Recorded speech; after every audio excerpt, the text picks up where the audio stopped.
No vídeo de hoje queremos falar sobre pessoas que infelizmente nos deixaram recentemente. Cada uma delas fez um grande trabalho em sua área e deixou marcas importantes para a sociedade. Prestamos nossas condolências às famílias e lembramos com respeito a contribuição de cada um. Agora, vamos começar o nosso vídeo.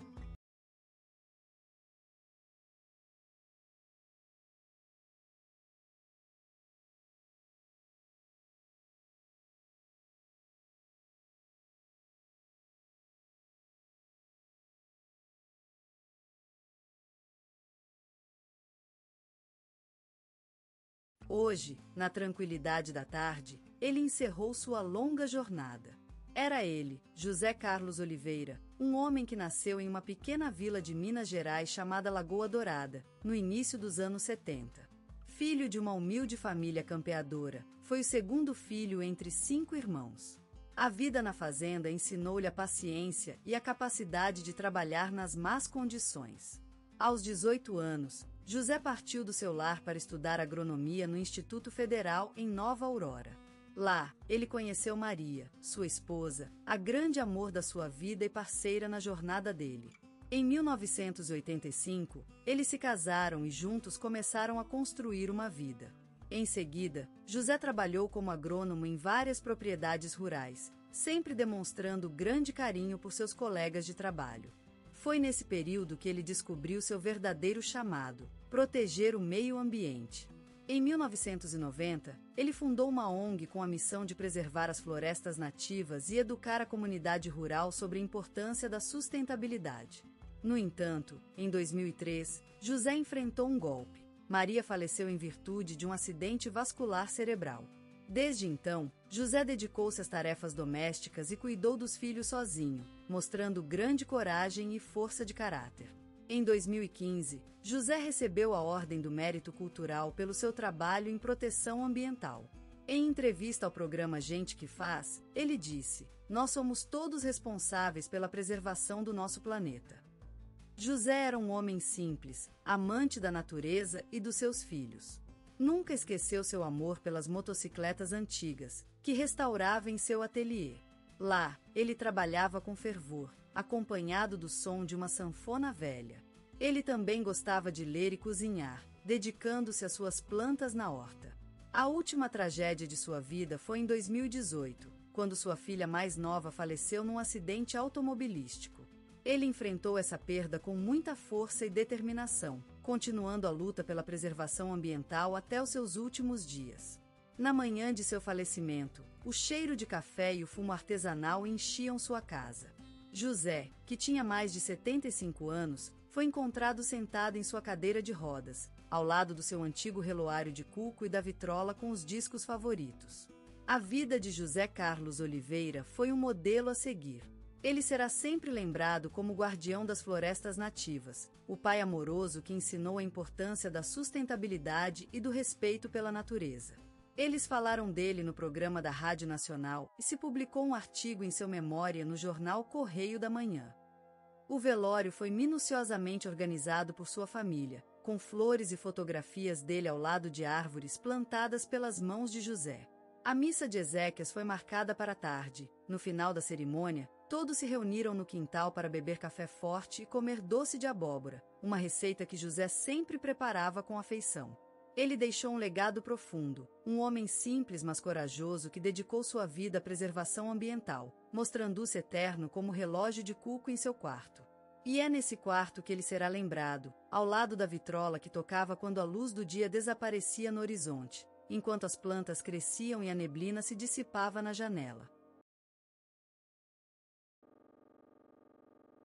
Ela faleceu ontem, após longa luta contra a idade e as angústias da solitude. Era Maria do Carmo Gonçalves, mulher de vida inteira e intensidade inigualável, nascida em uma pequena vila chamada Vale Verde, no interior do estado de Minas Gerais. Foi uma mulher simples, mas poderosa, cheia de força interior que a levou a superar muitas dificuldades e a construir, com seus próprios recursos, um mundo cheio de amor e esperança. Era casada, mas perdeu o marido em um trágico acidente de ônibus, quando já havia vivido mais de 50 anos juntos. Com a morte do seu companheiro, ela tomou a decisão difícil de continuar vivendo na casa que os unia, e partiu rumo à capital paulista. Lá, Maria do Carmo encontrou o amor pela educação, uma paixão que a levaria a se tornar professora de literatura para alunos carentes em um bairro marginal da cidade. Ela passou anos dedicada às crianças, ensinando-lhes o valor do livro e o poder das palavras. Em 2005, recebeu a Ordem do Mérito Cultural por 20 anos de dedicação à cultura comunitária. Não apenas ensinou as crianças, também cuidou delas como se fossem filhas suas próprias. Por isso, quando uma das meninas precisou ser adotada, Maria do Carmo não duvidou por um segundo e levou-a para morar consigo. Essa menina, hoje adulta, lembra com alegria como era ser criança em casa da professora. Em sua casa, o cheiro das ervas secas sempre pairava no ar, e Maria do Carmo compartilhava suas receitas de cozinha com todos que passavam. Seu quarto era o único lugar onde tínhamos acesso às suas orquídeas, delicadas plantinhas que cuidava com ternura e atenção. Ela tocava violão e cantava canções do velho Brasil enquanto esperava o sol nas manhãs de domingo. Ela era lembrada na televisão, no rádio ou no jornal. Seu nome foi citado no telejornal da Globo e o jornal Correio da Manhã dedicou-lhe uma reportagem. Na biblioteca municipal montaram um painel em sua homenagem. E quando ela faleceu, as ruas de São Paulo foram palco de reuniões e lamentações por todos que a amaram e admiraram. Maria do Carmo Gonçalves deixou para a história uma vida cheia de amor, dedicação e força. E hoje, quando se acorda com o cheiro do café e o som da chuva na casa, sabemos que ela está feliz nesse outro mundo, cuidando de sua alma dourada e com as mãos sujas de terra, sementeira e pó de ervas secas. E vive em nós todos que tiveram o privilégio de conhecê-la, a lembrança de um sorriso, uma mão amiga e uma mulher inesquecível. Benito de Paula, aquele inconfundível pianista, cantor e compositor brasileiro, era mais do que uma luz na história da música popular. Seu estilo, esse samba romântico envolvente, é um dos tantos encantos que a brasilidade compartilha com o mundo. Quando ouviasse alguma das suas canções, como Saudade, O Pior Dia da Vida ou Eu Te Encontro, era como sentir o abraço de um amigo conhecido há muito tempo em meio às ruas cariocas. Seu som, com a intensidade de sua voz e o piano como instrumento central, transformava-se em um olhar capaz de derramar sentimentos e paisagens que vão além da nota musical. Aquele pianista, ele, era mais do que uma sombra passando pela rua, mais do que um rosto familiar. Ele representava a essência mesma da cultura brasileira, o samba, a vida, a saúde, o amor e as lutas de uma sociedade que vive com coração e alma. Aquele olhar que se dava quando tocava piano era como um olhar no espelho, refletindo nossos próprios sentimentos e experiências. Sua música era uma espécie de ponte entre a realidade e o sonho, um lugar onde futebol, a música e o amor se entrecruzam em uma dança que só o Brasil sabe fazer. E essa vertente inconfundível que ele criou, unindo o samba tradicional com influências de bolero e música internacional, era como uma festa dentro do coração. Era algo que fez dele um cantor único, cuja voz e melodia se misturavam magisticamente no cenário artístico brasileiro.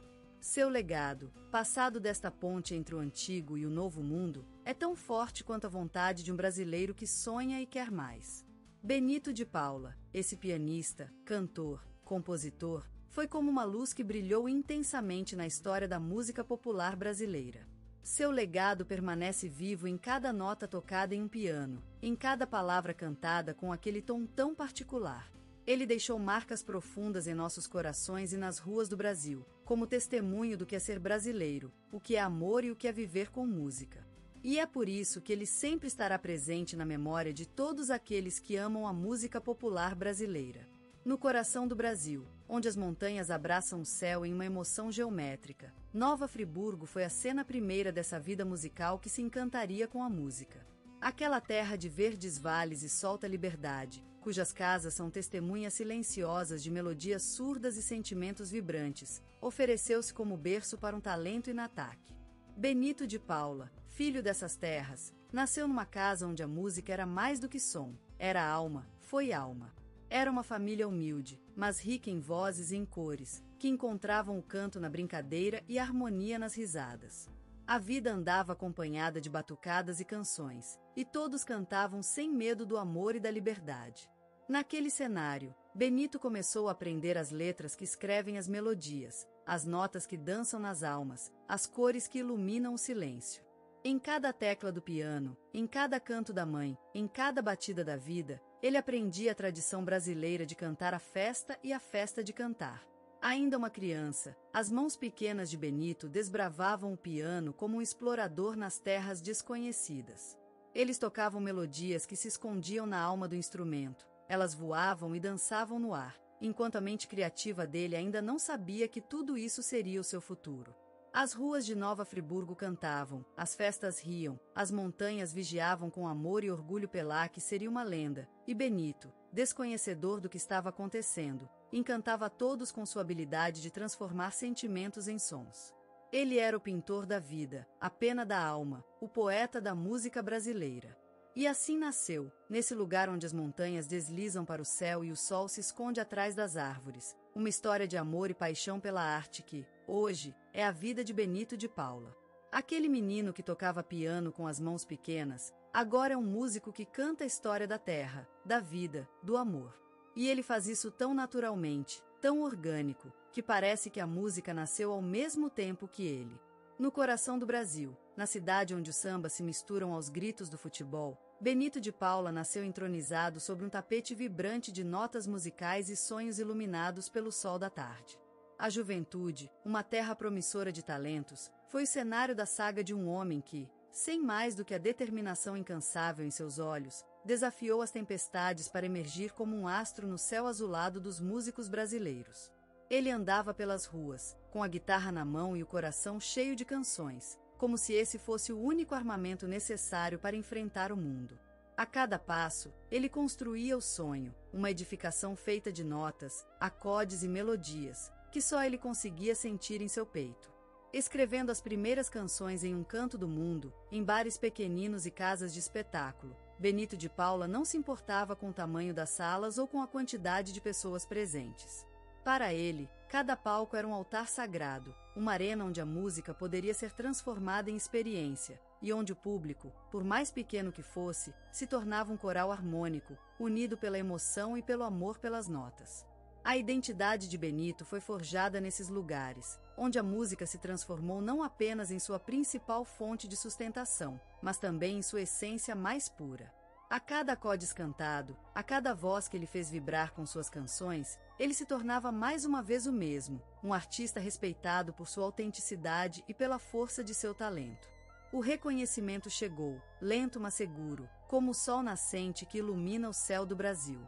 Seus colegas de profissão, aqueles que também sonharam com a vida artística e que viviam a vida em suas próprias notas e acordes, começaram a se referir a ele como uma espécie de guia, um ídolo que encarna o sonho de todos os músicos que nunca deixam de acreditar em si mesmos. E assim, no coração da terra brasileira, em cidades como Salvador ou São Paulo, onde a música vive e respira nas ruas e nos corações dos habitantes, Benito de Paula tornou-se mais do que uma estrela no firmamento das artes. Ele se transformou num símbolo, um testemunho da força da determinação e da autenticidade que pode ser alcançada quando a paixão pelo sonho se une à coragem de seguir o caminho escolhido, mesmo nas horas mais difíceis. No meio do tumultuado mar de vida, surgiu Benito de Paula, o mestre da sonoridade, pintor da alma brasileira. Aquele homem com olhos profundos, que refletiam a eternidade em cada nota cantada, era uma força natural na terra do samba e do bossa nova. Seu nome, como um brilhante sol nascente, espelhou-se nas almas das pessoas e se solidificou na memória das gerações. Criado no coração da cidade do Rio de Janeiro, Benito foi criado ao som dos passarinhos cantando na Floresta da Tijuca, ao ritmo dos batuques nas praias do Leblon e Ipanema, e à presença do mar que banha a Costa Verde. Aquele mar, o mesmo que acarica as areias de Copacabana com suas ondas eternas, foi testemunho de sua criação, um silêncio musical que, mais tarde, transformou-se em uma música vibrante, cheia de vida e esperança. Suas canções, como pérolas preciosas, deslizaram pelo Brasil, espalhando-se nas bocas de crianças e adultos, na rádio e na televisão, em festas e momentos tristes, tornando-se um olhar para o próprio Brasil. Retalhos de Cetim e Charlie Brown. como flores que nunca desmaiaram no meio da tempestade das gerações, contribuíram para escrever a história do nosso país. Benito, empolgado pelos microfones das rádios e televisões, cantando ao vivo em palcos de todas as regiões do Brasil, se transformou em um fenômeno popular que ultrapassava a música.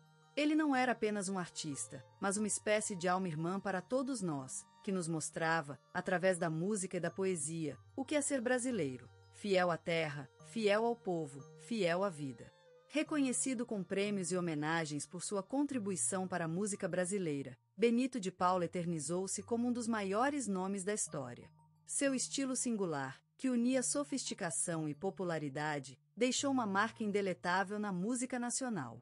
E ainda assim, não foi apenas sua voz e música que marcaram a história, mas também a fidelidade às raízes brasileiras, ao seu povo e à sua terra, um amor eterno e inquebrantável. O Brasil, como uma alma cega, sentiu-se abraçado pela voz de Benito de Paula, enquanto ele cantava suas canções memoráveis em seu coração. E assim, o mestre da sonoridade, que nos mostrou a beleza e a dúvida do Brasil através da música, se consagrou como uma das lendas mais magníficas da história musical brasileira. Benito de Paula, nascido em um pequeno município no sertão baiano, era uma criatura delicada e frágil, mas com um coração cheio de vontade e determinação. Ao longo do tempo, a natureza brutal da região moldou sua essência, transformando seu sofrimento em beleza. A vida de Benito foi marcada pela música, desde o primeiro acorde galo às sombras que dançam na cesta da mãe durante as tardes quentes do verão. A mágica acontecia quando ela cantava canções que lembravam a terra de casa e o amor eterno que sempre veio com o sol nasceu. Aos 10 anos, Benito escuta pela primeira vez um violão tocado por um tropeiro passando pela rua. Essa melodia marcaria seu destino, transformando-se em um sonho inabalável. Ao longo em Star System mais cresceu sua paixão pelo instrumento, até que finalmente, aos 15 anos, recebeu seu primeiro violão como presente de aniversário. Aos 20, Benito decidiu mudar-se para São Paulo, onde começou a se destacar como músico e compositor. Ele foi desbravador, um verdadeiro ícaro do violão que voava sobre as chamas da fama sem medo de caí-lo tudo. A cidade de São Paulo foi testemunha de sua brilhante ascensão, onde o talento e a paixão pelo artista se uniram para criar uma lenda. A vida de Benito de Paula foi marcada por altos e baixos, mas sempre ele recuava ao som dos violões e as notas do céu, em busca da essência que só a música podia proporcionar. Seus versos inspiraram gerações, dando vida aos sonhos de milhares que, como ele, sonharam com uma vida cheia de música e amor. O legado de Benito de Paula vive em sua música, que se espalhou pelas ruas do Brasil como o som das chuvas no verão. Ele é lembrado como um canto de amor à terra, ao sol, à vida e à morte. Sua voz, assim como seu violão, foi a alma da música brasileira. E agora, quando ouvimos um violão tocando em uma rua da capital paulista ou nas serras do Rio, é como se Benito de Paula estivesse ali com nós, compartilhando seus versos